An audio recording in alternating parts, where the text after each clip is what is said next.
Let me call the meeting to order for the Finance Committee on February 12th. You know, Gary, I noticed you took the Pledge of Allegiance off the agenda. Uh-oh. Was it? I don't think I ever put it on there. Used to be at one time. Really? That was a while ago.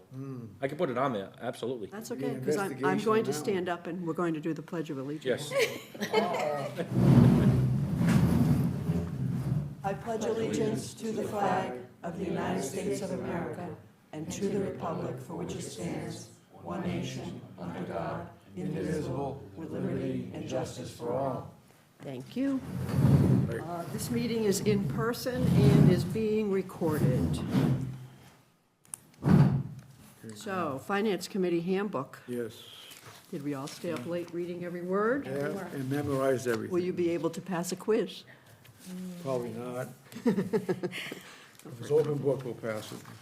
So, I don't want to go over it word by word. Gary, can you zoom it up a Oh, it's little not when eyesight and that white text on black is, makes me crazy, actually. So personally, I only found one thing that I had to fix. Everything else is a personal choice, of course. But if you go down to the second paragraph, application procedure for membership, and you'll see this sentence, the residents who are interested in being considered for appointment should submit a letter of interest. The email address was incorrect. I had an extra dot in there. Oh, I didn't even So notice now that. it's at, dartmouthmass.gov. Because otherwise, she wouldn't get any of those resumes that I know are pouring in every time we have an opening.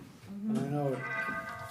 So that's the only thing that I personally found, and most of what would be considered newer content would be, Gary, can you scroll to the Dartmouth Board Committee chart?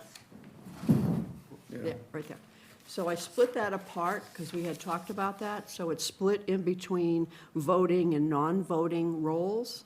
So the top part is, liaison roles, and then if Gary, you scroll down a little bit more, those are the voting roles. I don't put assignments in there, because that obviously changes. Yeah. Can change yearly, actually. So that's just what people could expect if they become a Finance Committee member, that they would serve in one of those roles. So I changed that. And then mostly the last couple, I think we had already gone over public statements and email, the Yep. last two sections. Yes. And then resources for professional development, I had, I think, polished it off to make it sound okay. Did anybody else, I don't want to read it word for word, because, Oh, I think we did a couple meetings ago. yes, this is the newer section, but it Yeah, still this doesn't is require fine. me reading every sentence, because I know they had good time over the week to read it. we did religious. So tell me about Robert's Rules of Order, Carrie. I'm kidding. She said I she do wouldn't wanna- pass a quiz. There's a whole book on that. There's a whole book on that. That is correct. I do appreciate you putting all of the time and effort into this. I know that this took you a long time, and I really appreciate it. I appreciate that. It was Terry's child that she gave birth to this Right. thought, and then we took it off the ground and finished it. And I like the really fact good. that it's only 3 pages. 3 Yeah, pages. and it's a lot I'll kind of easier, cover. it's a lot easier to read than the full handbook that the state, Right, that governs finance committees. yeah. Correct. I mean, that's something, yes, especially as a new member, you should certainly go through it at some point in time, Yeah. and to make sure you understand, how finance committees function at a state level. But this talks about, us specifically. And hopefully, it'll be good for folks who are considering joining the finance committee and want to have some kind of, background on what we do and how we spend our time and that The kind of thing. abridged version. This is good.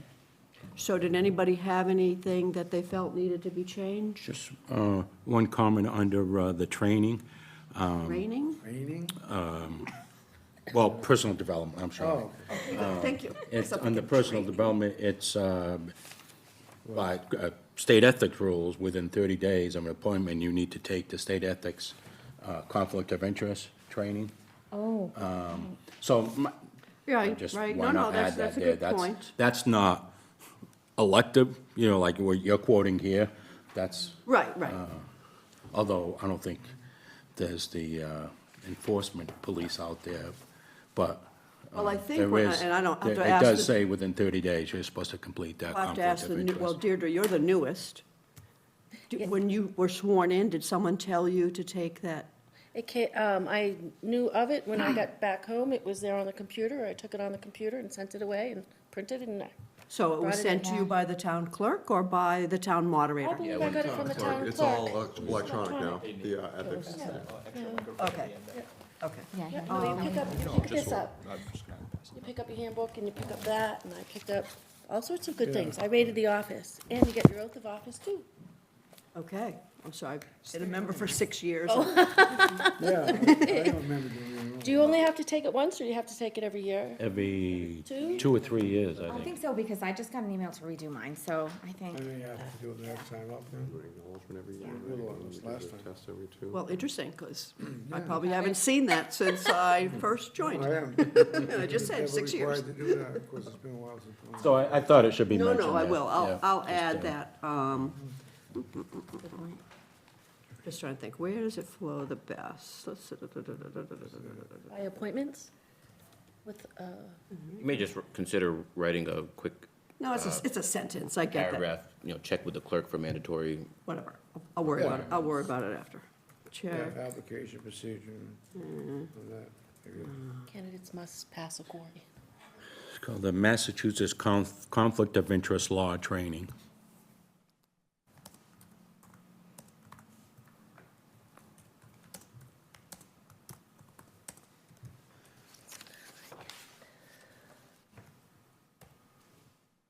all righty, good, that's a good catch, thank you.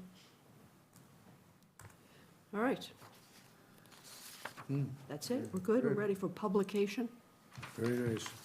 I'll fix that sentence, send it out to everybody again. Send another copy to the town moderator and see if there's any input. All right, good. Wrap that up. Okay. Harry, I think you're up. Okay.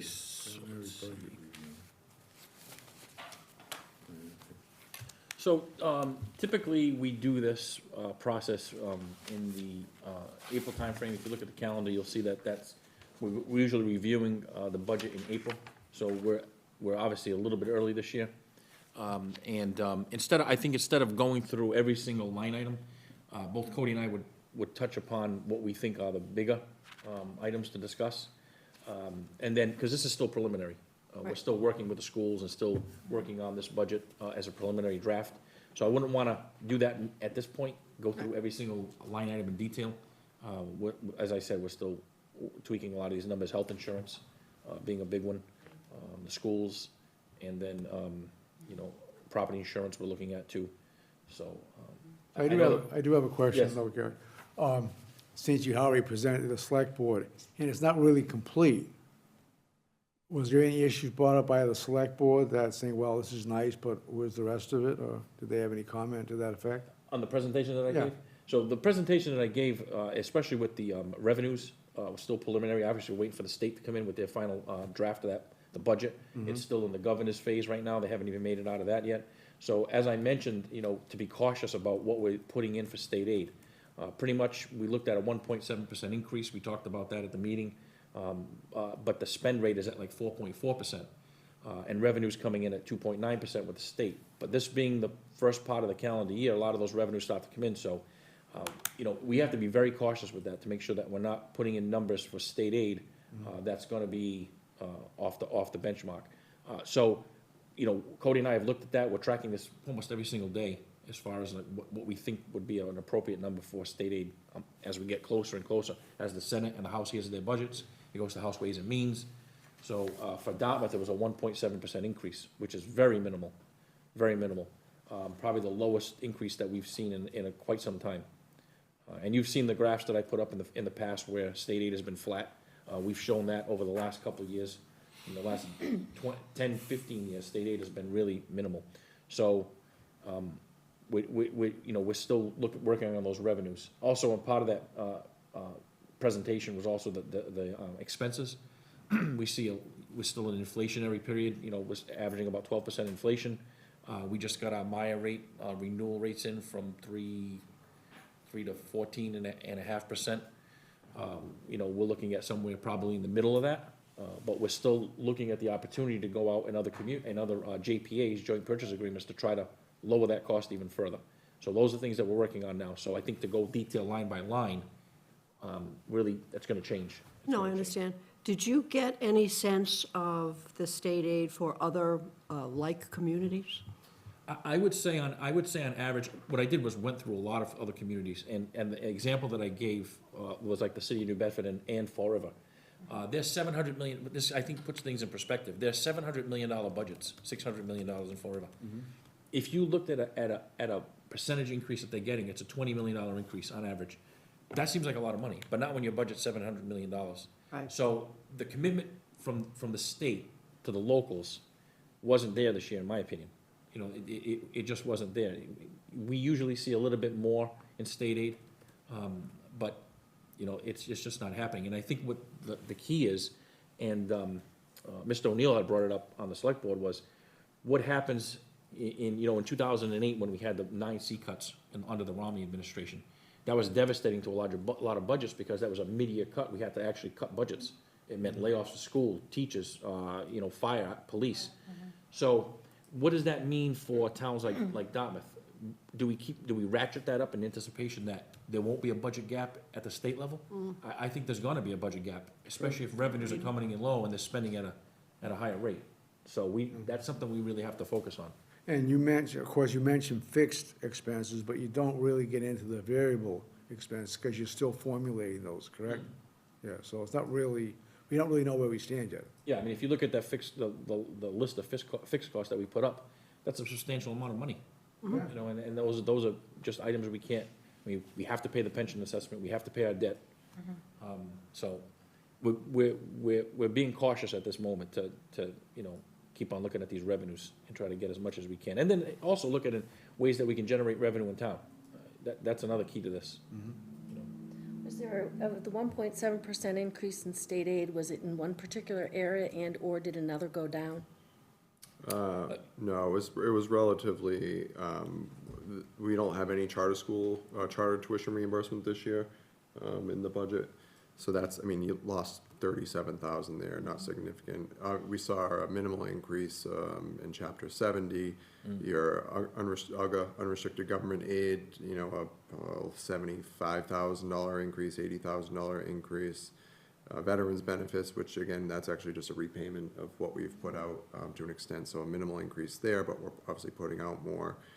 We saw a small increase in exempt VBS and elderly, and our state-owned land, which we have a lot of state-owned land in Dartmouth, is flat in the governor's budget. And the state-owned land, is there any pilot money for UMass Dartmouth or anything Just like that? through this, we don't state-owned have any land. additional pilots or anything. Nothing like that. All right, thank you very much. Typically, when the governor releases her budget, the budget from the governor, it is the highest budget. So what's concerning is that the budget that's been released is at a minimal level. So, and then it usually gets pared down from there. So we're wondering what's gonna happen when it goes to the Senate, goes to the House, goes to the House Ways and Means, and then gets maybe even pared down more from what she's. Because you wouldn't expect it to go up at that point.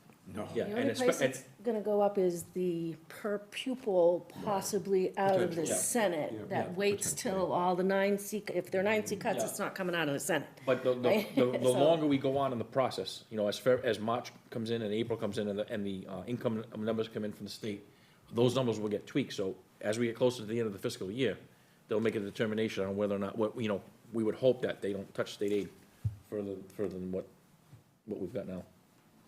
What you see, though, to Bill's point, we don't have we have preliminary idea of expenses, but we have a pretty good idea of revenue, which is good and bad. It's good because we have a good idea. The bad thing is it's not great, right? We're not seeing the additional support from the state. And, the economy has slowed down. We look at local receipts. Local receipts aren't growing as much as they were. Motor vehicle excise, which is our largest kind of means of local receipts was flat last year. And that's, again, so we're not seeing the growth. The new growth has been steadily declining. We estimate 800,000. That's really aggressive, to be honest with you. You look at new growth last year, it was less than 800,000, closer to that 600,000, 700,000 mark. So we're being aggressive even with that. And we've had the ability over the past few years to be very conservative, which has allowed us to be in the spot we are now. We don't have that ability anymore, and the revenue kind of is what it is. So we haven't had a good idea of which, it's 113.2 million in revenue for next year, which is still substantial growth compared It's to like a what 4%. yeah, compared to what a lot of other communities are seeing. It just doesn't keep up, we can't keep up pace with some of these expenses, depending on what health insurance is. Preliminary conversations on property liability are 7-8%. So, and those are huge. Bristol County retirement is 6 or 7%. Then, and like we've discussed, those are all your fixed costs. And then, so you think, okay, 4% is pretty good. Well, now you actually reduce your fixed costs, apply that, what's left across your general fund, and now it's more like 3%. Because you have to dig into that percentage to make up the 8%, the 10% that we're seeing on our fixed costs. Is there anything coming off of debt? Or how's the debt? Well, schedule? we slowly reduce our debt. I mean, obviously, we don't have a lot of debt on the books at the moment, so, I mean, but, that's above and beyond what's considered in the revenue picture, because those were all debt exclusions. Yeah, we don't have much non-excluded debt. Most of our debt is excluded. Yep. So most of the debt is excluded. And are you at the debt you're not at No, the debt nowhere near. capacity, far from the debt Nowhere near. capacity. Thank God. We have about a 7.5 billion Billion. in assessed value, and the last time I had looked, I think it was like 200 and some million in borrowing capacity. So, Yeah.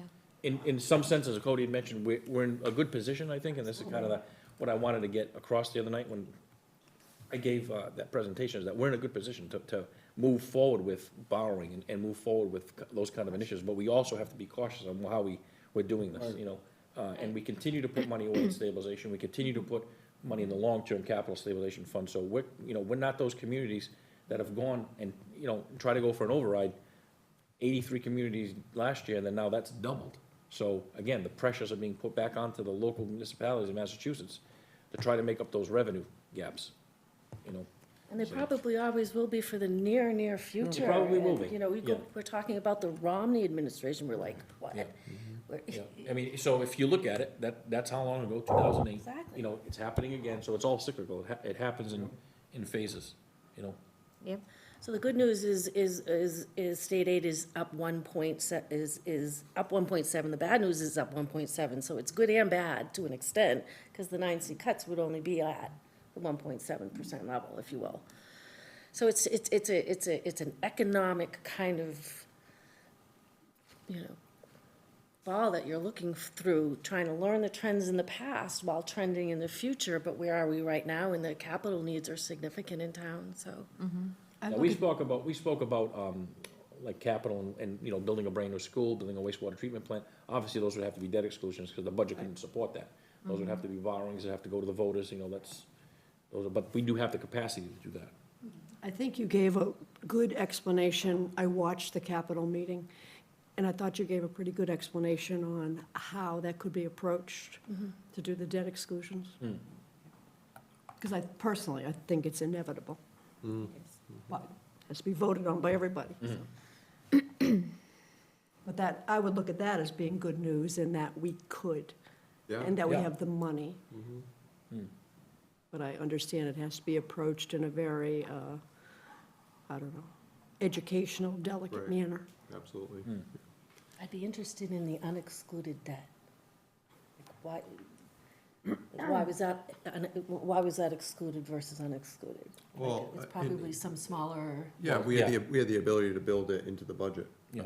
If we Something had like the that, put it in. flexibility now, there's certainly some projects where we'd probably go out and borrow, and build it. We just don't have the ability to add additional debt. Gotcha, within the general fund Yeah, I mean, budget. if you're looking at a, Gotcha. you know, it's like any, like a mortgage payment, if you're looking at a 30-year mortgage, you know, we're talking about a $200 million, let's say we build a school for $200 million. Those payments are substantial, Yeah. substantial every month, every year, so that's principal and interest, just like a mortgage, so we don't have that capacity in the budget. Gotcha. Now, if we floated bonds against some of these projects, like a new school, I talked about that before. I read an article in the New York Times about these communities that are doing floating bonds. We never really got into it on this committee. I don't know what you guys think about that. Is it something we should look into, or because we have good credit? Well, we had that conversation, I think, a couple of years ago, when we started talking about new schools and wastewater treatment plants, but we do go to the bond market. So when we go out for debt, it is in the bond market. That's what So is it a they're buying. so is it a municipal bond? Yes. So we are floating, okay, we are floating bonds. And the rates are actually quite favorable for Very. municipalities right Absolutely. now. And Absolutely. they're gonna get better. Yeah, munis are down. Yeah, Absolutely. oh, yeah. So Gary gets a report monthly Monthly, yeah. on kind of who's borrowing, how much they're borrowing, what they're borrowing at. And there's been some in the high twos, which is Yeah. pretty good. Yeah. 'Cause everything on your communities. MSBA list gets funded now.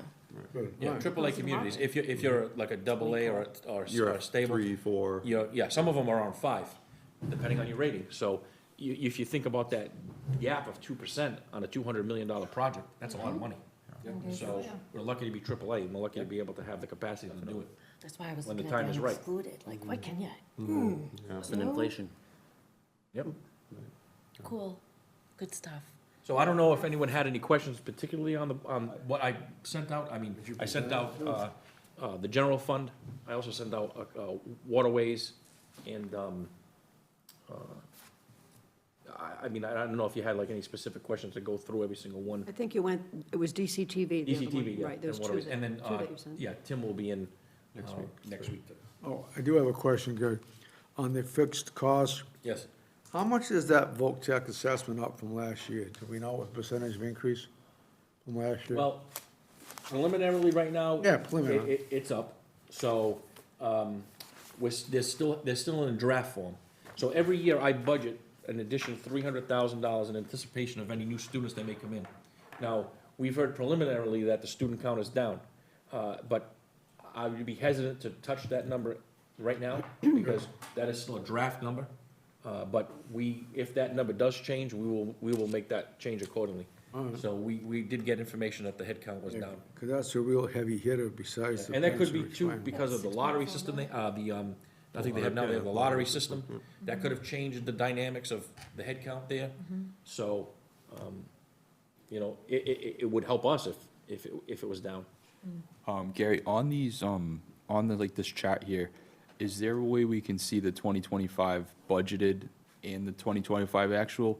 Because I see it has the 2026 original and 2026 revised, and then the 2026 I can add it actual. in. But like, obviously, the 2026 actual, it doesn't really give us a, picture, because we don't know where we're gonna end up at the end of the fiscal year. So you wanna see 2025 budgeted? Budgeted Approved at versus town meeting. actual, so we can kind of see Yeah. what we had budgeted versus Yeah. what we spent. Right, Um, I'll give you what was voted at town meeting. Yeah, that would be great. Yep. Thank you. I'll add that in. It'll be a little bit Yeah, that's a bigger, good the idea, report will be a actually. little bit smaller, the font, but that's okay. So generally speaking, obviously schools not being included and the enterprise funds not being included, if you look through this, it's minimal increases.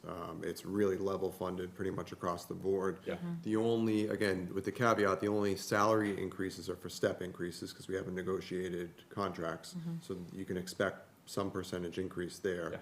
And as far as the general fund going, again, minus schools, you'll see the addition of 1.75 new positions.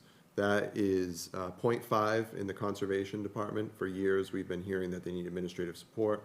I'm actually not planning to, we're not gonna hire that person until we have a new director of environmental affairs. We're budgeting, that way they can make their own determination if they feel like they need that position or not. But the director of environmental affairs, who's been there for almost, well, he's been for the town for about 10 years, has repeatedly told us that they need more support down there. So we're gonna budget for a half-time. So you see that. Within the DPW administration, you'll see $25,000 towards the DPW business manager. So this is something we desperately need over there is someone to handle it.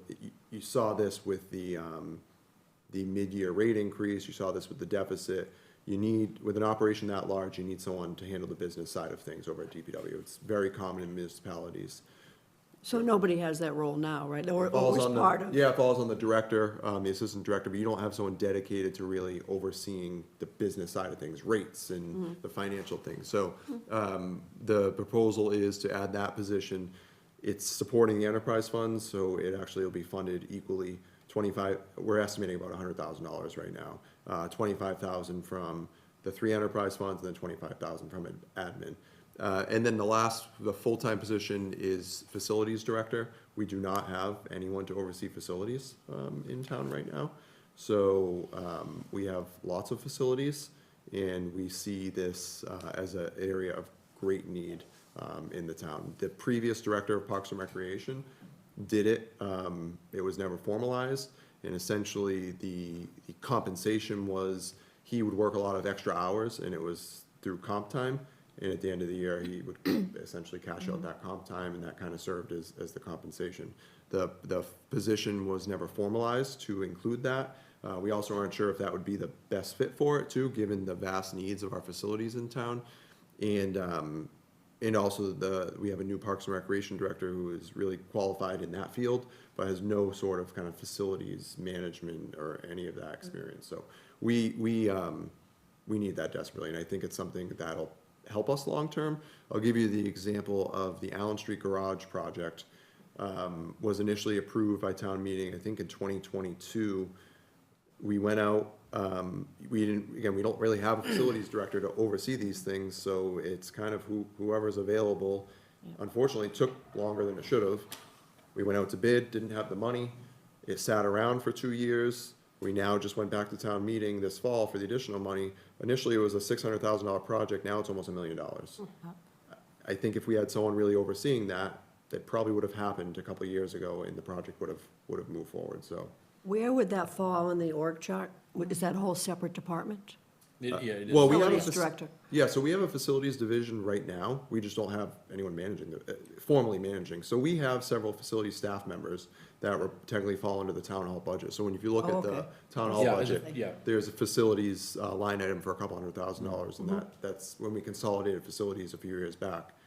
That's all under there. So the facilities director would report directly to the town administrator, and then the facilities staff, interestingly enough, really do both. They do facilities and Parks and Rec. So we would continue that method. I think it works. We don't need to bring on additional staff if we don't need to. But we do need someone just to manage these things, our operating systems, our maintenance contracts, all of those things. Right now, it's broken up, and it's not efficient, and I think we're losing money. So whose budget will that fall under? Will it fall under the Parks Department, or will it It'll fall under? town hall building. There's a facilities line item, and so you'll see it in the request Okay. this year. It's So you mentioned somebody that's already doing the job but isn't qualified to do the, no, we don't have anyone doing the job right now. right. Yeah. Well, Parks though did hire somebody last year to do, We hired a parks foreman. yeah, last the year. foreman, right. So that foreman right now is under Town Select bill. Board, Yeah, right? and that is well, not select board, it's Or facilities. town facilities. yeah. Are you gonna move that back to Parks? We are keeping that where it should be, because that's. How come? Well, because the foreman is kind of like the crew chief, Okay. essentially, of the day-to-day staff. Yeah. And the day-to-day staff will continue to do both. But who does he report to? Does he report to Parks or town? It's really a quasi-reporting structure, and it'll be that way with the facilities director. I know where this is coming from, the Parks and Recreation Yeah, meeting. yeah. You know, I think my methodology is we are the town of Dartmouth, and we Okay. all need to support the town of Dartmouth, whether you are Parks and Rec, whether you are DPW. There is no us is in a particular department. It is us, the town of Dartmouth. And so the mentality of having something under your budget for control doesn't sit well with me. And so Okay. we are not going to move things under budgets, so someone has control over that position or not control over that position. I think we have a system that works now, and Okay. I don't see it not continuing to work. And I would say the same with the facility staff. Absolutely. The Parks and Rec doesn't really have any full-time maintenance staff. Yep. There's nothing under there. It's all under facilities. However, it's always been that they help out both, and that has worked. And so I think if something isn't broke, we don't need to necessarily change it. I think, and I don't want to stay on this topic for a long time, but I think that the animosity that I heard at the meeting was more that it got moved for other reasons, and they just wanted it moved back. It's It never was been under their historically budget. It's never been under their budget. That's a new position that was created under the previous administration, and it's Okay. always been under where it is budgeted. All right. So it's never been under the Parks and Rec. That's no problem. I just wanted Yeah, to yeah. clarify and also to advocate for the, I think it works best, the town works best when we communicate well and we're Yeah, transparent with each absolutely. other. And we need to get over the silos, because it doesn't work. Yeah, We are the town of Dartmouth. It is all tax dollars, unless it's Yeah. an enterprise fund, then you're rate funded, but again, that's still public funds. Right. And so the idea of whose equipment is this, it's the town of Dartmouth's equipment. That's who, Okay. whose equipment it is. Who are these staff members? They support the town of Dartmouth. And I feel very strongly that I will never accept the idea of, well, I'm only gonna support this department because I'm only in this department, Okay. or my budget's out of this department. Because then what'll happen is I'll have to come to you and say, okay, I need 5 more individuals to help my facilities department. Well, why? That doesn't make sense. Well, because their line item is under Parks and Rec, they're not gonna work for facilities. That's not efficient or effective, and we don't need that. We need kind of that collaboration, which I think we have generally across the board, but Okay. we need to continue that. It's, in my opinion, that's a Thank you for your step in the wrong explanation. direction. not Yeah, the thank right you for your direction. Yeah, no explanation. problem. The other piece too, we talked about IT. We see a slight increase in IT over the last year. These are systems in place that we have to guard against, everything that could be potentially happening to outside forces coming into the town. And we share as much, we share a lot of services, I don't say a lot, but we kind of try to share as many services with the schools and other, library, and other departments, as much as we can. I'm curious, though, how does moving the money from one budget to another affect the ability to share? It depends who the stakeholders are involved. Well, the stakeholders are the community. Well, no, who oversees that aspect of the budget. Okay, all right. It's confusing, thank you for your explanation. Just going back to the MIS increase, is that based on increases of the service? Existing software Costs. that's already in place, yes. Yeah, is there a way, and I'm just spitballing off the top of my head, is there a way to sort of cap, like, as we're negotiating, entering into, if we're getting new software, for example, is there a way in that negotiation process to sort of have to set out upfront sort of what those increases will be over time? Like, for a set period of years, does that already Yeah, happen? We do that with existing contracts. The challenge is we can't enter into long-term contracts. Under Mass General Law, we're not allowed to enter into, 10-year contracts, for instance. So, I'll give you the example of the budgeting platform that we're gonna be introducing, the transparency portal that I've talked about. We negotiated a multi-year contract that caps our increase at 2.5%, recognizing that we, to Prop 2.5, so that we are able to negotiate that. However, it's only for the 3-year term of the contract, because we can't go beyond a 3-year contract. At which point, we typically see the larger than 2.5% increases, because what we were averaging, like 7 or 8% on some of the It more varies. legacy software. Yeah, it varies. Generally, we're seeing about 5. 5 is kind of industry standard. But anytime we can, negotiate flat rates or we negotiate contracts, we try to do that. Yeah, we also push the fact that, especially like for Munis software that we've been clients for decades now, since 1980. We push the fact that when we renegotiate these contracts every year, that, we've been clients forever. And there are other players in the game. But we try to get the most we can out of them. If they say in a 7%, while not 5%, we've been customers forever, so But the that other- does happen. The other interesting piece there is that the Tyler, for example. Tyler Technology, it's a Munis, Tyler yeah. Munis is same company. It's $184,000 on an annual contract. each and every year. So they have the marketplace, Munis Tyler has the marketplace for municipal software, so every single municipality has this expense. So we're all trying to push back, but it runs everything that you need it to run, so it's expensive. Now, does those contracts, does that cover upgrades? What's the contract actually cover? Within a year, like for Munis, it would cover any support, any upgrades. Upgrades too, Everything, okay. yep. I had a question. I was looking at the legal services line because I know in recent years we've had a concern about that, budget and where it was going to go. And it actually looks pretty good this year, and I just didn't know if it was because we hadn't had, too many issues as far as 40Bs go or any other area, or is it like a billing thing that they bill at a certain time, or is it just, are we just in good shape this year because we haven't had many issues to bill for? I think we've decreased our reliance on general counsel significantly Yep. over the past 6 to 8 months, and so that's where you're seeing the biggest savings. Okay. We've, on average, our non-litigation general town council was averaging, somewhere around $30,000 a month for the past couple of years. We're down to about 22,000 a month. So how did you go about lowering that? Obviously, things ebb and flow. Litigation is a big piece that we don't, I can't predict. Sometimes we're in more litigious periods than others, so we've been fortunate with not a ton of litigation. And then generally, make the streamlining of making sure that departments are following the correct process, and essentially all town council requests get approved by my office. And so there's a lot of things that I've been able to identify that probably shouldn't go to town council, things that we should be doing, rather than send something to town council to draft. Well, we will draft it and have council review it, right? Things like that.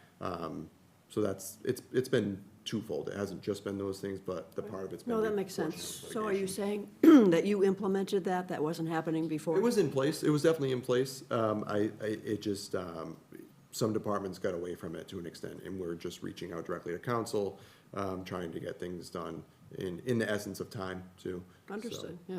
Could I ask a follow-up? That this just gets to a board, a commission versus a department head.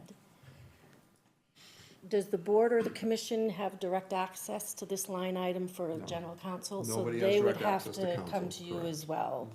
So any disagreements between boards or councils with one another, or boards or commissions with one another, they still have to go to you? Yeah, it's just a request for, we have a Oh, I form that has to be agree. I'm filled out. just making sure. Yeah, yeah, Wonderful. any work that Attorney Savastano or his associate, Attorney Cruz, or any of our legal counsel works on, we have a form has to be filled out, and I have to sign off on it, just saying that the council can work on this. Wonderful, thank you. So the only change, it's minimal, but you'll see is Labor Council. We're hopeful that all of our collective bargaining agreements will be wrapped up, and actually that's gonna be hit on this year's budget. But if not, and it goes into next fiscal year, that's the reason there. Sure. How much did the health insurance go up from last year? We don't have We don't- we're solid- still- You don't have any we have a specifics on range, that? we were given a range Yeah. of roughly 3 to 14%. So But, what, yeah, but we also, Big range. keep in mind though, Bill, we're looking at other alternatives. Yeah, I hope so. So maybe that'll change a little bit. Yeah, I just had a conversation with a retiree, and she said it's exorbitant, it's like $500 a month she has to pay for, that's a lot. Wow. Has that new committee met yet? We're in the health- process right now of getting, we just got back some data, and we're gonna meet with one of the local JPAs soon. So I would say that probably maybe. March, early yeah, March. Early March, we'll convene that group and start talking about what we've got. And I know at one point you had mentioned that going into a new JPA, there was like a buy-in that could have been kind of prohibitive cost-wise. Is that still something that might be prohibitive, or is it going to be beneficial that it's like the cost is going to increase so much that we'll pay the buy-in because it's worth it for us? Yeah, one of the groups that we had looked at, I don't wanna mention anything off, right now, because it's still preliminarily. Yep. But we've looked at groups that are offering buy-ins, we've looked at groups that are not offering, that really don't have a buy-in. Okay. So we've gotta weigh those costs out, and is it better long-term to maybe pay a buy-in and work that into the rate, or just go into a group now that doesn't have a buy-in. And then we also have Maya. I mean, Maya's come back with the range. So this is everything we're putting together now to hopefully we'll have the meeting, as Cody mentioned, in the first week of March, second week of March, and start discussing what the best alternatives are for this. But we've seen a hybrid approach on all the groups. Sure. The other thing I'd mention about the buy-ins is guaranteed rates for a period of time. So you buy in and you guarantee that rate for 3 years versus buying in and it's up 10 anyway the following year. Yeah, there's a lot of different, Hybrid stuff. different scenarios that we're looking at, so. Yeah. It's tough. So is there any other, maybe, questions generally on what was sent out? As I mentioned, these are preliminary numbers. The majority of these numbers, as Cody mentioned, and I've been saying is, even the utility costs, we've seen some increase on those. A lot of the departments have tried to level fund those line items as much as they can, but, we see it, gas and electric are now higher than ever, so. Are you still tracking it every day? I know for a while, you could spit out the cost every single day. Well, when we were doing the agreement with our energy manager, I think it was last year, Yeah. we were looking at, it was almost daily, I'd get the rate. Yeah. Play the markets. Yeah. So obviously, when we start making adjustments to these numbers and we start fine tuning them even more, obviously, as I mentioned, both Ken and I mentioned this, this really took place in April. But I think it gives a sense to the committee of where we are right now. And this will change, obviously, going forward and get adjusted. We're anticipating the money that we give to New Bedford for water to come down this year, right? Because the wells are gonna be activated or at least back on track, is that? Yeah, what we're thinking? supposed to have a number of our Pinelli wells back online by the end of this fiscal year. What I will say, though, is, that's good, that's definitely a good thing. But then we enter peak season, in which May to August, we have a number of our wells that actually get shut down, more often than not, due to the level of the Pascomanset River. So we have several wells that we have monitoring in the Pascomanset. Once the water level gets down to a certain level, DEP tells us you gotta shut those wells off completely. We have to shut them down completely. So, yes, we may have more water that we're able to produce on our own this year compared to last year. However, it's still going to be something we're gonna be buying potentially significant water from New Bedford this coming year. What was last year's, over $1 million or something? What Close was to 2 million. 2 million. About over 2 million, 2.1 2.1 million, million. give or take. So you'll see that when Tim Barber represents the enterprise fund budgets, you'll see an increase there because, to be honest, we haven't budgeted enough the past couple of years. So we need to make sure that the budget reflects our actual expected costs. And you've seen that both when we talked about the rates, how there were years where there were 0 rate increases. Yeah. You can't, that's a hard sell when you're trying to support an enterprise fund, especially when it's built on the rates. Right. And expenses are increasing at X amount. Inflation, even though there was less inflation maybe 5 years ago, there was still some number in there that needed to be built in, but We didn't build anything above the water rates for capital improvements or. the 0 rate increase, you're barely making enough to support the. I don't The think we'll be operations. seeing that again, No, ever. hardly. I hope not. I hope not. So, so this is where we stand right now with this. I mean, obviously, like I said, we're gonna be updating the committee once we get closer.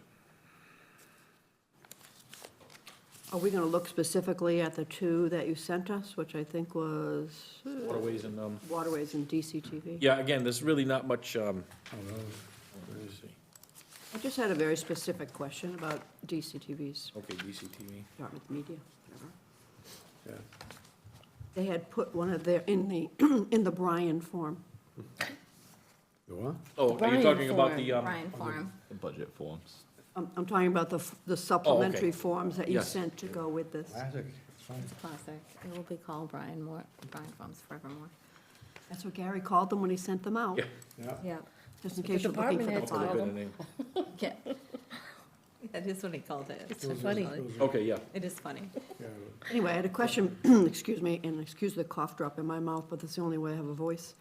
I thought it was interesting, the compliance objective that he had, and I didn't know if anybody maybe you, Cody, can talk about that a little bit more. I thought that was interesting. I know there's no cost associated with it. Where's that, Janine? It's under major goals. Okay, right here. There you go. Yes, so we, this is a federal requirement. We're fortunate that we fall into the latter category, which is municipalities under 50,000. So we actually have until April of '27, I think it is. If you're a municipality over 50,000, you have until April of '26 to come into compliance. But this is going to affect, not just DCTV. You may see something in the budget for even our website, because there's essentially, you have to come into significant ADA standards with a lot of audio-visual things. Adobe PDF documents, which there's some requirement now, but they've become a little bit more strict. There is the live closed captioning, which is a challenge for live closed captioning. So essentially, in this room right now, there will have to be a screen that has closed captioning of everything that we're saying, so someone in the audience can read. So there's going to certainly be some equipment costs with that. And the audio descriptions is something that Peter, Chase, and I have really had conversations about, because that is very challenging.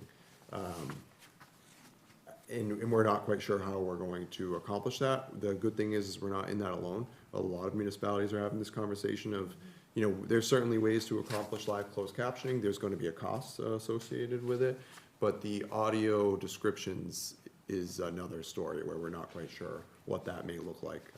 So we can't even begin to apply the cost to that. But I will say you can certainly expect some costs to be associated with these requirements. It seems like it would be significant, actually. We're hoping that we can find some unique opportunities that maybe we're able to build a system somewhat of our own that may work, but we're certainly looking at it, all of our options. Seems like it takes a very special kind of expertise. I guess I'm wondering, do we have that now? I think we do not have a system right now. No, but I meant the expertise. Oh, I think so. Yeah, I think our team in place will be able to handle it. There's been, some communities do this for like town meeting, for instance. They'll have their town meeting, they'll have screens set up, and they'll have closed captioning as the moderator speaks and it gets picked up. So there are, one of the ways you can do it is you can set up a Zoom meeting for every single meeting you have, and then you set up live closed captioning on a Zoom meeting, and you just have that set up on a screen. Is that the best way? Probably not, right? But it is ways those are the types of ways we're gonna continue to look at. Does it get you past the, the compliance, though, with the Zoom meeting? If we have a screen up that has live closed captioning, Like a YouTube channel? Yeah, right, so YouTube is able to do it, but the problem with YouTube is there's a little bit of a lag. Even when we live stream to YouTube, there's a couple second lag. So we can't YouTube stream this meeting and have it showing in this room with closed captioning, because it's gonna be off. It's not gonna be 100% accurate. It's not gonna be picking up the mics and then going directly into that screen and then sharing it. It's gonna be going through YouTube Live and then transmitting onto the screen. So there's some challenges, but, so I think Pete just wanted to make sure that everyone was aware that this is something No, I thought it was upcoming. interesting. That's why I asked the Yeah, questions. it's a very good question. The other DCTV factor is, you've been hearing this, but cable revenues continue to decrease. We felt through our analysis that we would have probably about 5 more years of solid operations. We're not so sure that's the case anymore.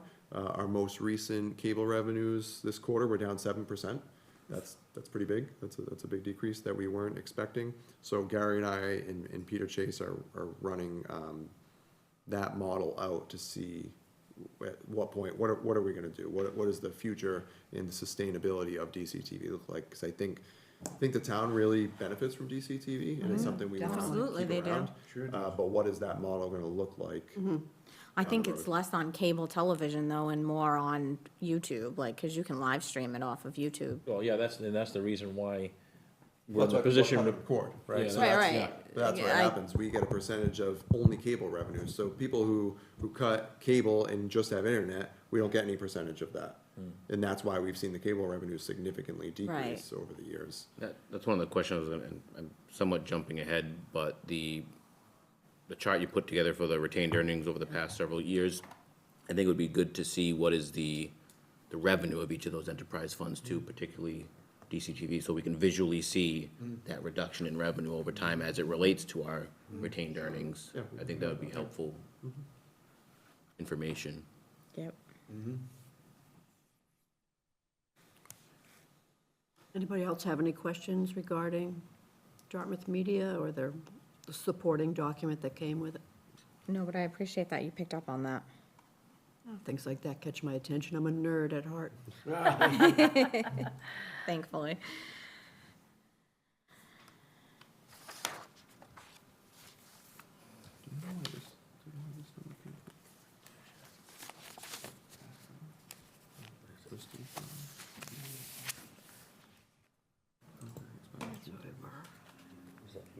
I don't know, we can look at it afterwards, that's fine. And the same with Rob's. I don't know where that came from. I think Rob just contracted too. Okay, so, Madam Chair, we have the, next thing on the, let me just get this thing. So Nate, last, meeting, had asked me to put together a retained earnings and free cash, schedule. So as you see here, we've broken it out, general fund, water, sewer, solid waste, waterways, and DCTV, and then, for the last several fiscal years. So you'll see that, on the general fund, for instance, we're certifying almost the same amount. We had a larger increase in FY '26 because we, addressed a lot of the open articles that were out there. And we continue to do that every year. That's not something that's new. If you looked at that, that's 50 million in certified, free cash over the last several years for the general fund, which, as I mentioned in the, presentation that I gave, a lot of that has gone back to infrastructure needs in the town, whether we're buying, equipment, vehicles, et cetera.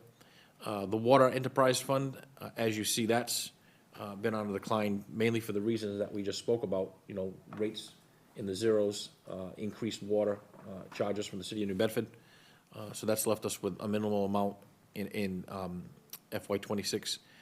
Gary, what's the plan to replenish that? So we're working with Tim right now to look at what we need to do for the next fiscal year.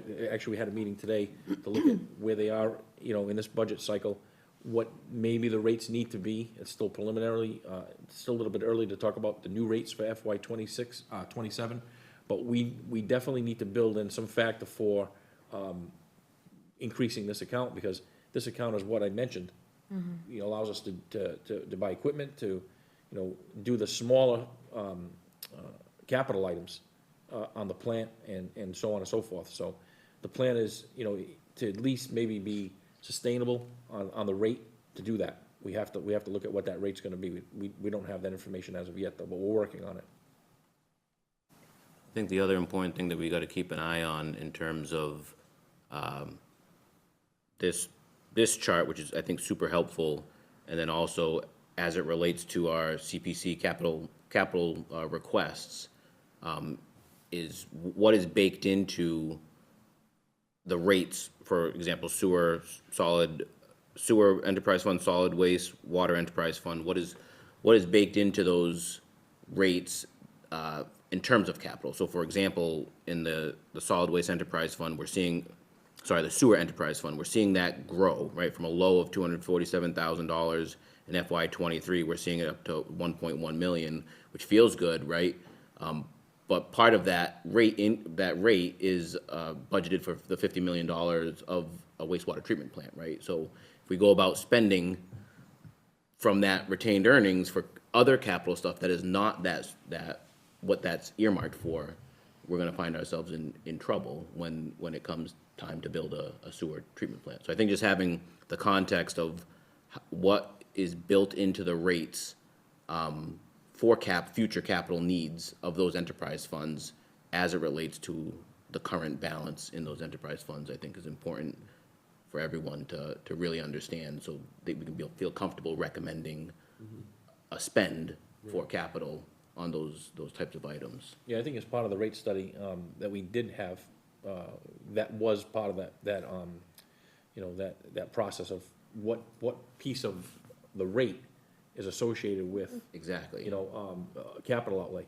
And that's important because, as you mentioned, you know, even though a portion of this may be for capital, what does CIPC have left to spend on the, you know, I wanna say the day-to-day, fixes and the shorter term items, but when, they did do the rate study, that was part of that, analysis. So I would assume that we're gonna continue that process going forward when we look at the new rates. You know, a portion of that rate needs to be for capital improvements. And that's the conversation that both Cody and I have had with Tim.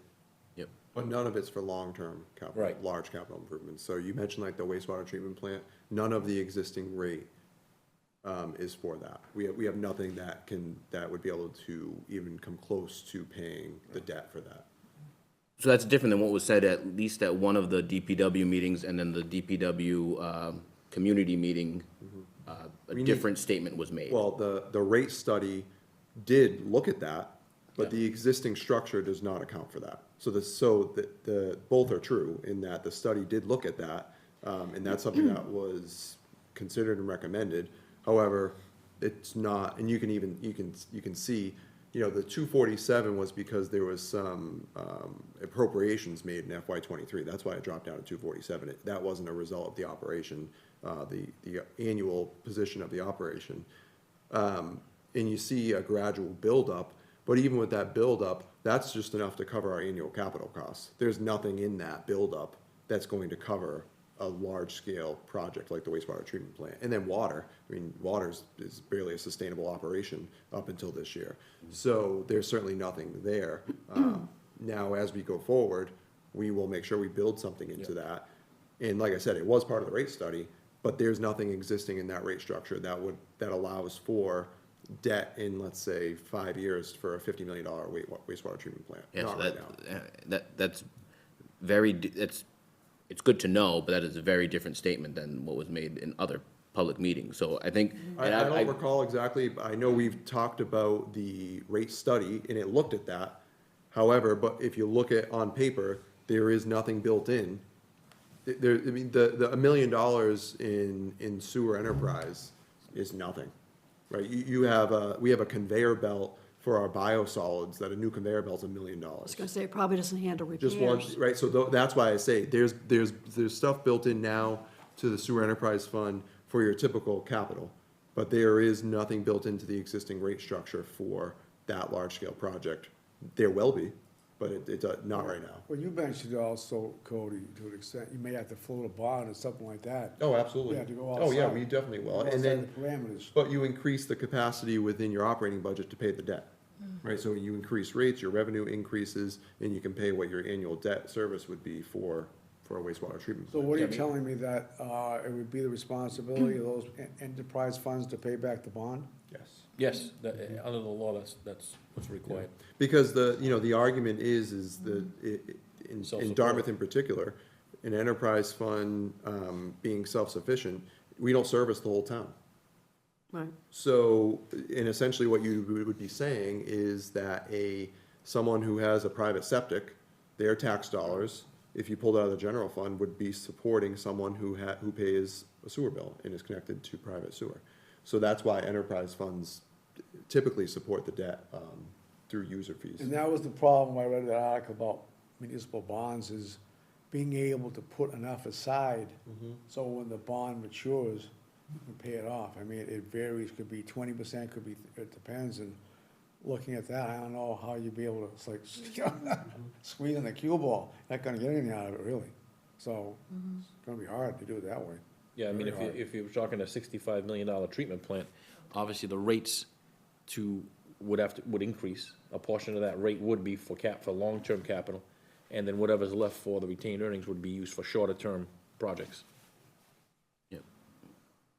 Can you populate the enterprise funds with non-fee money? The only one would be DCTV. That's the And they, only- and they get cable revenue. Yeah. But they don't So have you had a, extra money in the general fund at the end of June 30th, and you say, you know, we need to put some money away in enterprise funds with water because of what we're facing. Not even no, with revenue, okay, You can't do it. okay, that's too bad.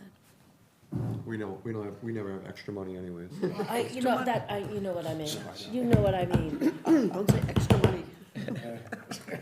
I'm sorry, I used the extra. Don't open Pandora's Residual box funds now. unused in a departmental line item. I don't know, if you, I mean, if you There you look at, go. Pandora's box. if you look at the general fund, the majority of that, every single year, from 20 to 26, has been used for capital items. The majority of it. We do use some of it for, you know, stabilization fund funding, and stuff like that, but the majority of that has been capital, improvement to capital items across the town. Yeah, never mind. I'll ask you later. What happens when we do borrow money for a large capital project underwater or any of these enterprise funds? 20, 30-year payment on that. Who makes that payment? Do the ratepayers make the payment, or does every taxpayer making that payment? So the ratepayers are making that payment through taxes or through their rate? No, they're right. The rates. So if it's a 30-year note, and each payment each year is, I don't know, 1.2 million with interest involved, that gets split out amongst all the rate users. So that wouldn't allocation is. require a override? No, not an override. It would require it to go to town meeting. Authorization to borrow, Yeah. essentially. Right. And the debt schedule is represented by the rates. That's why I've been trying to, like, can't you put money in there? Can't you put some general fund? Yeah, no, you can't. Oil we didn't use, Not snow and once you ice? form an enterprise fund. No, it's on its own. The Reserve for enterprise sewer. funds were It's developed autonomous. just because of that point. It's a self-supportive business. I mean, if you think about it, it's, you know, you have to raise the rates, and then the expenses come out of that fund. Yeah, I mean, I can remember when it wasn't that way, but you could say that about schools, Schools. students. Yeah, right. You can make the We all argument. pay for schools, Yeah. but who's the one benefits? The only people that, the immediate beneficiaries, the people who have children in the current. That's right, that's right. Essentially, society benefits. I'm not questioning that. We all benefit from kids getting an education and being in school, but the expense is, you could apply it to schools. You know, So why am I somewhere- paying for somewhere along schools? the- I'm not using it. Well, The ratepayers You're pay. right, except the only difference being we have we're bound to provide public education, we have to. We don't have to provide sewer, we don't have to provide water, we do not have to provide solid waste, we do not have to provide DCTV, we do not have to provide any sort of waterway services. So that's, particularly in Dartmouth, yeah, we have to, but there's no legal obligation. Lots of towns don't provide public utilities. And it's completely on the residents to put in, septics, wells, so on and so forth. Yeah, at some point along the line, the town, had decided, let's split out the general fund into enterprise funds. And it could have been that, the process was just becoming too large, growth in the town. They needed some of those facilities, so it's probably why it happened to begin with. So, for my memory, we have the police station we're still paying for, and the library? Library was a hybrid, so they, Part of the library. I think it was the Association of Public Libraries. MDLC, Yeah, Massachusetts Library libraries. Building, And then there was some, I believe some donations on that too. yeah. Right. Private donation, yeah. So is that the only thing we have that's considered a debt Yeah, exclusion yeah. right now? And is then those two? the high school just came off. Right, that was a been couple 2 years, though, Yeah, I think, 2 years, since the 2 high years school ago. came off. So what's the terms left on those ballpark, do you know? I'd have to look, I can get that information on No, the I'm just, schedule. I'm curious, it's not, I believe the police station's already 10 years. Is it already? it's 10 years probably old? been, Has it I been know. 10 years already? I know, it's Has it been fast. 10 A years? long time, believe so, yeah. It's amazing. But how- what is it, like 20 years, probably? Might have been a 20-year note, I'd have to look. Okay, I was just I don't have curious. it here, No, I it's, can look it up, but I don't have it. I was just curious, when I was thinking about what we still had. And obviously, the payments Buy declining hammers, over years. Right. widgets, and then Yeah, it looks like that's the only debt exclusion Yeah. is the police station. So not the library anymore? Yeah, the library was done. The library wasn't done through a debt exclusion. Oh, not It was at all, done okay. through, It was private funded by funding and- whatever, yeah. library Yeah. association. Yeah, and that was voted in 2017, fiscal 19, so about 8 years we've been With with the that. police station? Yeah.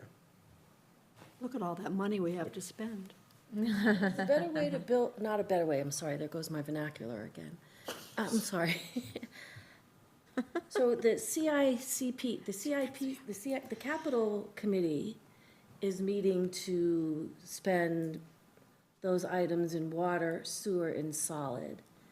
Would they necessarily have to come out of these certified retained earnings in those three?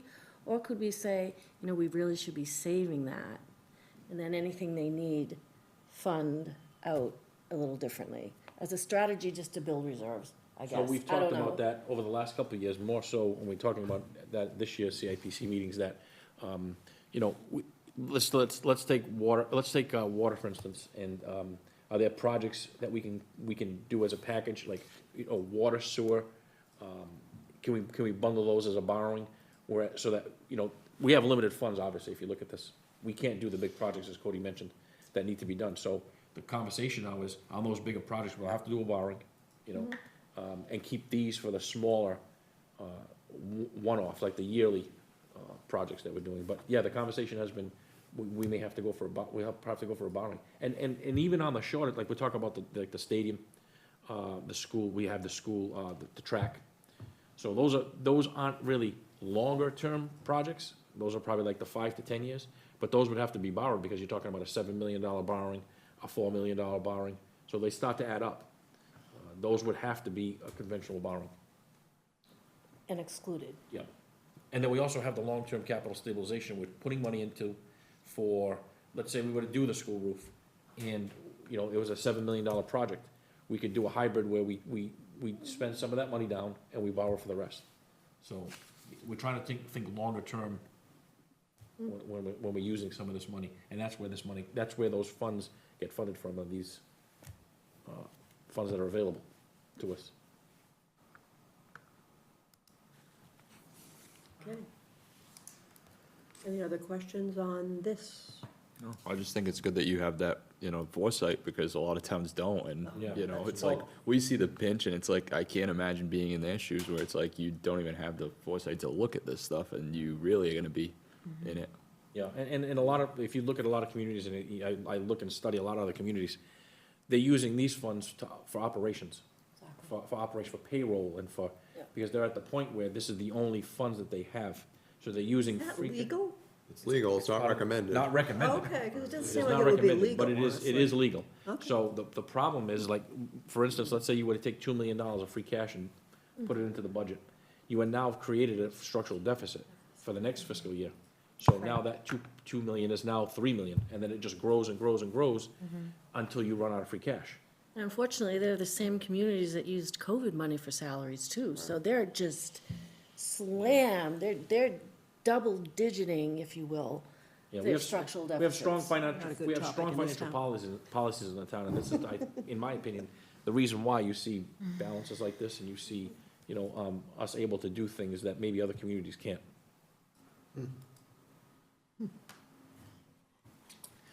So, I know Cody's gonna run to another, Yeah, a couple more minutes, yeah. okay. Anything else on this, Ginny?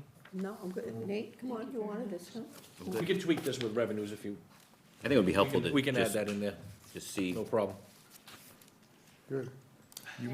That would be you. good, and also a column of what's remaining, because we made several appropriations. Oh, yeah, I have the, I have that. If you wanna look at it real quick, do you wanna do a town administrator, Nate? I don't really have much to Okay. update, we just met last week. We've just been, Gary mentioned, we've been working with Tim Barber. You're gonna see at the Springtown meeting, several adjustments to their current year budget, so we don't run deficits again. Revenues are actually in a good spot, but the appropriation wasn't done. We didn't budget right last year, essentially. We needed to increase in areas where we didn't increase. So you'll see several of those coming before you guys for the June town meeting, where we need to make additional appropriations to the enterprise funds, particularly at DPW. Can you talk a little bit, Cody, because you talked about it at the select board meeting on Monday night, the Economic Development Committee? Oh, yes, absolutely. So the select board approved the charge for an economic development committee. There will be one seat open to a member of the Finance Committee, so it's something you might want to put on a future agenda. And really, it's something that we've heard the community has a desire for, and we want to be much more proactive. I gave kind of an economic development update to the Finance Committee a month or two ago. So this will really be a coordinated effort through this Economic Development Committee. The main contact's gonna be the Assistant Town Administrator, which we do not have right now. So it's not really going to take off until we fill that position, but we wanna lay the groundwork and start that process. Which leads me to the question, how is that search going? We have just re-advertised the position. So unfortunately, our first advertisement did not, we didn't find any candidates that we thought would be a great fit for the town. The Economic Development Commission or committee, whatever you call it, are they gonna have a budget at all? What's, Well, not necessarily. What I'll say is if there's certain initiatives or things that are going to cost, it's a board committee under the select board, and so we certainly have some funds within the select board department that we can look to utilize some of that. the selectmen set a mission statement or goals for Yes, the there's a committee? whole committee charge. I can share it with the finance committee. Yeah. So just to break out that little schedule that we had even further, this is what I present to CIPC before when we have our first meeting. And what it does is breaks down, if you notice and recognize the numbers at the top there, the top column, that's what was certified free cash or retained earnings. So from there, I back off what was spent appropriated at the fall town meeting. You'll see that 3.6 million was spent for capital, then we did a few transfers, so that totals 5 million roughly. So they have $3.1 million to spend, and this is the question I think Deidre was asking now. So that's what they have going into the Springtown meeting. So they're meeting, they're determining what priorities are for a lot of these projects. And obviously, as we mentioned before, the projects that are being submitted exceed well over $3 million. So, so on and so forth. Every single one of these is the same scenario, the same methodology. Can you tell us the total balance of the stabilization fund after that 250 transfer and the total balance of the long-term stabilization fund after the 500? So the long-term has $1 million in it, and. Long-term capital Long-term stabilization? capital stabilization fund has $1 million in it, and I can get you the exact amount for the, Like 13 million, stabilization, right? but it's about 13 million, 14 million. Wow. And over the years, you've noticed that we've ratcheted down the amount of money we put into the stabilization fund, the regular stabilization fund, because we already met through the financial policies, the 10% threshold. So that allows us to free up some of that free cash for other initiatives, The 10% threshold is 13 million? set by, I'm sorry? that's 10% of the revenues, so that's set by, 10% of the budget, really. So we're set by, that's set by the financial policies that the finance committee and the select board have made, and that, we haven't changed that in a long time. And that's by the town versus the state, like excess and deficiency at the regional, okay? Thank you. So that's just a breakout of that other sheet. Anybody have any other questions on this? No. think Copy of it would be nice. the only other thing I think would be interesting knowledge is what makes up, right, so we certified 8.1 million, 8.2 million of free cash last year. What is the breakdown, what is the pie chart of that? Some of it was closed appropriations from previous years, some of it's turned back, some of it's fuzzy math, I don't want, not fuzzy math, but it's complicated math. Yeah, the majority of it was turned back, so if we average around $5.5 million a year in certified free cash, that kind of put us a little bit over that. And the rest of that are turnbacks from the departments, or line items in the budget. So I think having that, sort of that pie chart of how Yeah, we that can get- breaks, I can you get the can even detail. have like an other pie. Yeah, if we it can doesn't give you a rough meet- idea. It's not Yeah. gonna be perfect, and I only say that because when we certify free cash, you would think it would be as simple as, okay, Turn here's it how back, much you yeah, turned back, here's how much your revenue exceeded your estimates, and here's how much you closed out in other articles. It's not. You have all of these liabilities that are considered. That's the stuff I was calling fuzzy. Yeah, so we can give you an That's a idea. good word.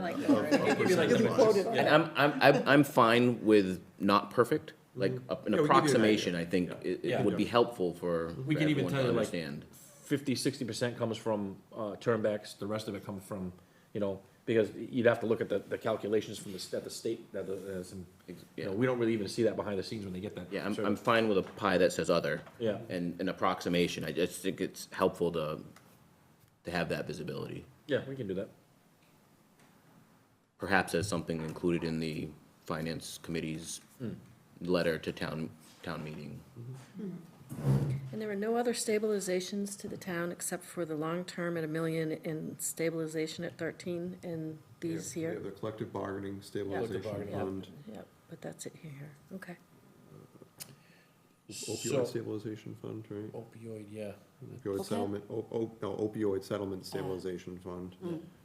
I think that's. But though, that fund there is not for the It's a- capital it's a improvement. special piece funding. purpose Right, stabilization they don't, fund, they don't Yep, oversee that. So the next, meeting we'll be having is on 2/19 with the DPW. Tim Barber, the director, will be in to talk about, you know, the administration, water, sewer, trash. And then on 3/5, we've confirmed with, the schools, Jim Kelly will be in to speak on his budget.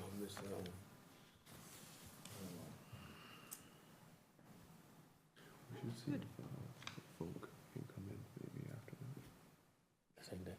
No, after. And we still have the tour on the 3rd, correct? Yes, yes, It's still on? that is still on. I'm still formalizing the, That's on schedule, Tuesday? so that's why you haven't gotten a formal invite yet. but it's still on. We also talked about having Vulcan, so we would schedule that probably after the 5th, after the schools, like the next meeting. We have, Greater New Bedford Voc come in. Oh, okay. Yeah, it's it's a big line item. Yeah, I we think. haven't heard from them in a while. I mean, they haven't presented in a while. I mean, this presentation, but at least speak about what's going on at the school. They had a nice Can we breakfast ask them meeting, but I why New think- Bedford doesn't pay more than we do? I did, it's state Okay, no, formula. no. yeah. 55 million. Just want to be prepared with that question right up front. 45 million, We'll open chapter with it. 70. Yeah, so we can have them in, Well, I'll it's schedule appropriate. that for the week after. We can have them in. And that is all I have. Gary, can you just give us a brief update of what's happening in the next couple capital meetings as far as who's going to be talking? I know it was just the schools. Who's next? Sure. So we'll have police, and then we'll have, the next meeting is, let me just get it 1 second. No, for the capital meetings. Oh, I find them sorry. interesting if you Thursday at want to get a background on. Yeah, I'll get it for you. Hold on 1 second. the day? They are, but they're recorded. Yes, they're on DCTV now. Thank So you. on the 18th, we'll be meeting with police. So we've met with the schools. On the 18th, we're meeting with police. On the 25th, I've scheduled Harbor, Library, DCTV, Parks and Rec. So obviously, these are the departments that have come in I for. was going to say, they're not coming with a big list, obviously. Well, if they're you have that smaller many. departments, so we can group them into one meeting, but they're half-an-hour intervals, so. Okay. And then that wraps up February 18th, March 25th. DPW. And they're usually Wednesday mornings, is that the? Yeah, typically Wednesday morning. Capital. Yep. So we'll just see when Tim's coming in. I think they met at 8 or 9 in they the had morning, 8. is that when the Police is meeting? Eight at or 9. 9, yeah. The police or is at 9. 9. That's if you need to be there. 9 o'clock on the 18th. Okay. Let me just see when I got Tim in.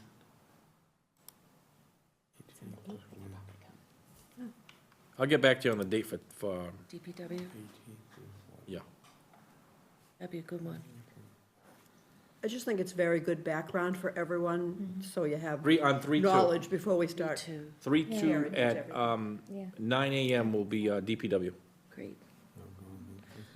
So, we'll have those wrapped up, we'll have the CIPC meetings wrapped up probably, the second week with the departments, and then they'll start deliberating, deliberate whatever, they see as far as, priorities and spending the free cash that you see up there on the screen.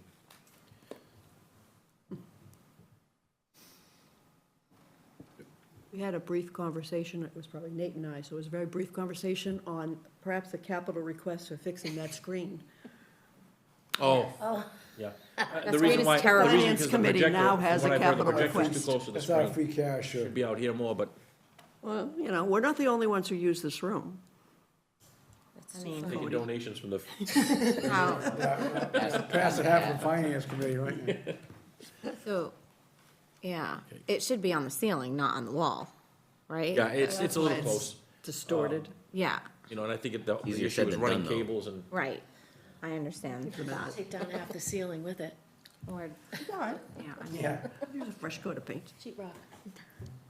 liaison reports? That was good. Yes, liaison reports. Anyone? Yes. Just a real big shout out to DPW with respect to the snow, the ice, the weather, the wind, the Agreed. sleet, the hail, the fog, you name it. Sorry, that was their fault? No, just the No, for fog. cleaning They've been out and about. They had a water main break yesterday at Bryant Street, I believe. The notification went out on Facebook, so that was really great. They've had a rough winter. I think the last time we were meeting with them, they had a water main break on Allen Street that we were talking about. There's a lot of cast iron in the ground, and so they're experiencing some of that. So a real big shout out to them.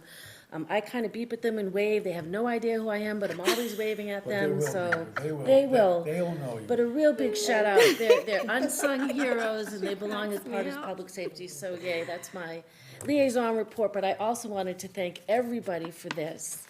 So when I first came to Dartmouth, these were fabulous. My whole family got one. It has everything here as to your story about Dartmouth. They're absolutely wonderful. And then I also play the board so that I know where I am. So the board is awesome, as are these. So thank you to Dartmouth for putting these out as well. That's my liaison report. Very nice. Thank you. In terms of schools, the schools did present their draft budget on Monday to the full school committee. It's going to be a challenging year, to be quite honest. Their level service budget requires a 5% increase.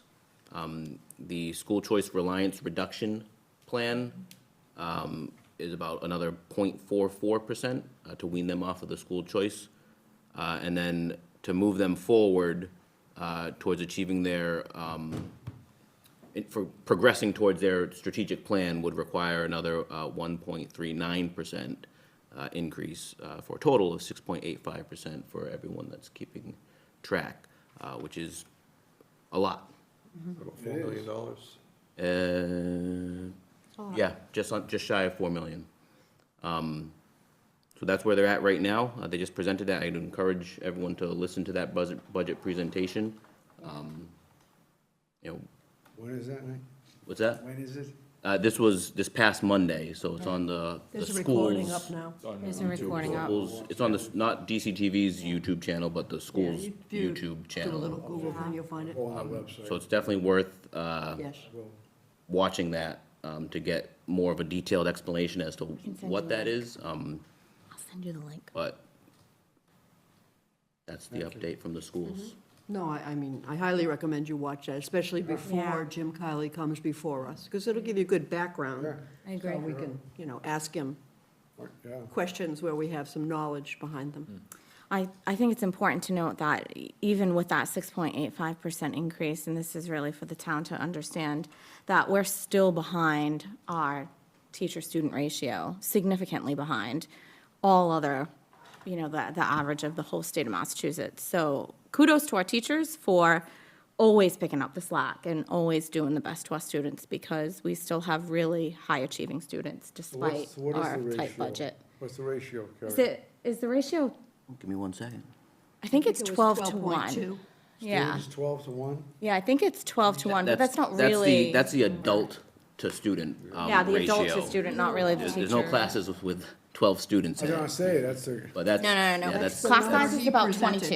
Yeah, That's that's, what I that's the thought. adult to student Yeah. ratio. The other interesting thing that he pointed out. Elementary, middle, and high school, that's the Yeah, difference. the other Elementary's interesting thing where that it he hurts. pointed out is, we've heard year after year after year of where we are in terms of as it compares to the state average. Yeah. And the gap is actually, despite these numbers that we're talking about, the gap is actually widening. So we are falling further behind. Yep. Than where we were, say, last, or I think, I forget the comparison year. I think FY '24 is the latest state information that's available, but well, how's that compare with other communities? Isn't it out there going through the same thing? Suburbs are going through the same, so what I'm talking about is the state average, right? So that, which Yeah. includes municipalities, right? which Yeah. includes the entire state, all 319 Well, it's skewed. I mean, communities. actually, you should be looking at what's harmonious to, or congruent, excuse me, to a suburb, not, in other words, if you throw in municipalities, that throws off the average. Yeah, I'm just saying, state average per Yeah, but you know per what I'm saying, pu- you know, per yeah, pupil Yeah, you're saying like spending, compare us to Yeah, Westport the or gap is- Haven. the gap is or- wider. Yeah, I get what you're saying. Yeah. is the point I was trying to We're make in below that. them. But Jim Kiley makes it much more eloquently does, doesn't than he? I do, but it's definitely worth listening to, but there's some interesting points, Yeah. things that we've talked about in the past, things that, many people in the community, are passionate about. Yeah. You know, we're talking about our children's future, you know, so it's, important stuff. And the future of Dartmouth, because the children are the future of Dartmouth, right? Like, the children here aren't gonna be the adults here when we're Then old. it all comes back around to money, and you only have a certain pie, it so does you true. gotta It's fund very everything. true. It's No, it's very not true. an easy puzzle. Nope, No, not at all. nope, you're right. Not gonna solve that tonight. No, Nope. you're not. You There's can't. that I'm going update. home. It has been solved Or in the last on March 15 5th, but okay. Anyway, anybody else, liaisons, anything? Oh, yeah. C- CPC met this week. We've got 5 applications for this funding round, totaling over $4 million. We'll have public hearings next month, and then shortly after that, making recommendations to town meeting. So, big surprise, like, it's a big round, some big numbers. Sure. We've got, I don't know, I think over $5 million. So we could fund every project. I don't know what the committee will do. But it's a big hit, it's a big request this When year. do they normally make that decision? Well, we got to recommend to town meeting, so we're having public hearings on those Over the next month? next month. Okay. And then within a couple weeks, we should be making decisions on that. Carrie, did you have something? Yep, so I did go to the Parks meeting, and so they updated us on, they put an automatic gate on the beach, which has been, they've gotten some very positive feedback from the community with that. So that's been good. They are looking at maybe trying to do that at some of the other parks or beaches as well. They're looking at doing it's like an automatic counter that could possibly be put online for how many people are at the beach in the summer, so that you'd be able to see how many parking spaces are available at the beach How does that before get- leaving. So when they go through the gate? kind of? Yeah, so there'd be like an entrant, and when you enter, it'll track you, and then when you leave, it'll track you. Not necessarily your license plate number, just numbers, counts in general. And I think it's just a way for people to be able to see what's happening. All I at the could think when beach. you said that was what the police chief said about all the stolen cars in town with the license plate trackers. Oh my gosh. We'll start Won't be catching, driving through that start gate. finding more stolen cars. Right. Well, they are talking also about that, about instead of, and this is just there's no definite, but they threw the idea out there of instead of having like a beach pass, it would be a license, they would scan your license plate. And so your beach sticker would be linked to your license plate, not to a sticker on your car. So there was some talk about possibly doing that in the future. But that sounds like they need equipment. Yes, that does, and that's why I'm bringing that Okay, to just Finance Committee. They would need equipment for that. They've done some, yeah. It's pretty cheap. We're looking at Is building it- out our own system. Yeah. And the benefit of that is potentially reduction in staffing. Oh, yeah. The gate would automatically open, It sounds interesting. yeah. Certainly, people would love to know if You there was just parking. piggyback on someone and go in. Yeah, that would probably would have. Yeah. They discussed whether or not they would cap off the amount of people, the amount of stickers they pass out, but as of right now, they are not. They're not gonna do that. I thought they did, so they've never capped the I amount of think beach they have in the stickers? past, but I don't think they are During now. COVID, but I don't think other than that. Yeah, during COVID, you're right, but I don't think People that they camped do out. anymore. Yeah, It's like it was Black Friday. to get a beach sticker? Okay. Yeah, and so that's So funny. that's about it. There was a lot of talk at the meeting, like what you were talking about moving the line item for their foreman, for lack of a better word. So you guys will figure that out. I'm just here to bring it to the table. And that's about it. I did miss the Department of Public Health meeting. By any chance, did you get it? No. Ah, darn it, it was sorry. yesterday, so I'll have to, next sure meeting, it's update you. recorded. Yes. I can jump on that one though if you'd like. Yeah, I missed that one. I realized it today that I missed it, so 2 tried. Can't be everywhere, Karen. 2 out of 3 is not bad. Hello. I made it to Okay. schools, I made it to parks. That's good. 2 out of 3. Very good. I'll do better next month, I swear. All right, we're getting rated? Uh-oh. Yeah. Oh, no, Let's wait a couple of weeks and then we'll see how we're rated. not very high. That's it. Gary, do we have any minutes? No minutes for this meeting. No minutes at this point. Anything else somebody is inclined to bring up at this point?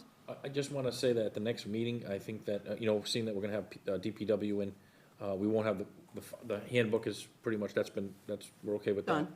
I would only say that we keep that agenda maybe light, because that's going to be a big presentation, so. Oh, yeah. I think last year we made the mistake of bundling that with something big. Before it was police. Oh, maybe. It was just, Yeah, police, that was way too much. way too So much in we'll one keep night. that on the agenda, and then, I would say that we keep that meeting just focused on the DPW. That was Sorry. Too.